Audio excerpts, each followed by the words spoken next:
ঠান্ডা ঠান্ডা মিষ্টি মিষ্টি যে কোনো জিনিস খেতে ভীষণ ভালো লাগে।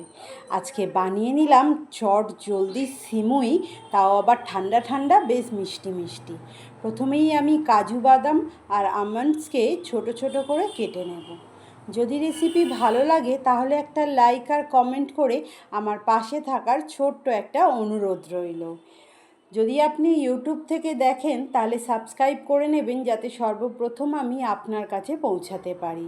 যদি আপনি ফেসবুক থেকে দেখেন তাহলে ফলো করে নেবেন, যাতে সর্বপ্রথম আমি আপনার ভালোবাসা পেতে পারি। কথা বলতে বলতে দুরকম ফুডস আমাদের কাটা হয়ে গেছে, কাজু বাদাম ও আমন্ডস। কড়ার মধ্যে 1 চামচ ঘি দিয়ে ভালো করে গরম করে নিয়ে আমন্ডস আর কাজুটাকে আমি বেশ হালকা করে ভাজা ভাজা করে নিচ্ছি। এই রেসিপিতে আমন্ডস আর কাজু বাদামকে ভাজা ভাজা করে নিলে খেতে কিন্তু মন্দ হয় না। আমি এখানে কিশমিশটা দিইনি, আপনারা চাইলে কিশমিশ এখানে অ্যাড করতে পারেন, সেটাও কিন্তু বেশ ভালো লাগে।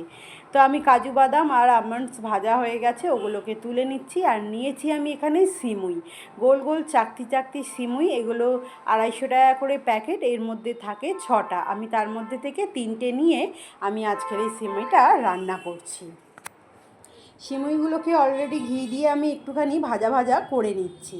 বেশ ঘি দিয়ে ভাজা ভাজা করে নিলে এটা খেতেও এবং টেস্টে খুব ভালো লাগে। তবে সিমুইগুলোকে একটু হালকা লালচে করেই ভাজা ভাজা আমরা করে নেব, খুব বেশি ভাজা ভাজা করার দরকার নেই। তো সিমুই হয়ে গেছে ভাজা। এরপর একটা বড় কড়াই বসিয়ে আমি নিয়েছি আমুল তাজা দুধ।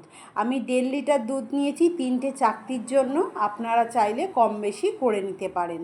যতটা সিমুই হবে ঠিক ততটাই 1/2 লিটার করে দুধ নিতে হবে, তবেই কিন্তু এই যে সিমুইটা বেশি ভালো লাগবে। তা নইলে সিমুইটা একদম ডালা ডালা হয়ে যাওয়ার সম্ভাবনা থাকবে। দুধের মধ্যে 4টে এলাচ দিয়ে আমি খুব ভালো করে দুধটাকে ফুটিয়ে নিলাম। সর্বপ্রথম দুধটাকে খুব ভালো করে ফুটিয়ে নিতে হবে, বেশ নাড়াচাড়া করে। দুধ ঠিক 5 থেকে 7 মিনিট ভালো করে ফুটে গেলে তারপরে দিতে হবে স্বাদ অনুসারে একটু চিনি। মিষ্টিটা নিজেদের স্বাদ অনুসারে, যতটা মিষ্টি আপনার ভালো লাগবে বা পছন্দ লাগবে ঠিক ততটাই মিষ্টি আমি দেব। প্রথমেই দিয়ে দিচ্ছি আমি 200 গ্রামের মতো চিনি। তারপরে দিয়ে দিচ্ছি যে ড্রাই ফ্রুটসগুলো ভেজে রেখে দিয়েছিলাম ঘিয়ের সঙ্গে, সেইগুলো। আর সেই সমস্ত কিছুকে বেশ ভালো করে ফুটিয়ে নিয়েছি। আমি এর মধ্যে আরও একটু চিনি অ্যাড করেছি, কারণ দুধটা খুব একটা মিষ্টি লাগছিল না। আমি 200 থেকে 250 গ্রাম চিনি এখানে ব্যবহার করেছি 1.5 লিটার দুধে।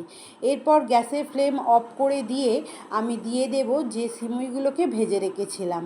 হ্যাঁ, দুধটাকে ভালো করে ফুটিয়ে নিয়ে গ্যাসের ফ্লেমটা অফ করে দিতে হবে সিমুইটা। গ্যাসের ফ্লেম অন রেখে সিমুইটা দিলে একদম কাদা কাদা ডেলা মতো হয়ে যাবে। তাই গ্যাসের ফ্লেম অফ করে আমি দিয়ে দিলাম সিমুইগুলো। সিমুইটাকে দিয়ে খুব ভালো করে নাড়াচাড়া করে নিয়ে আমি নামিয়ে নিলাম।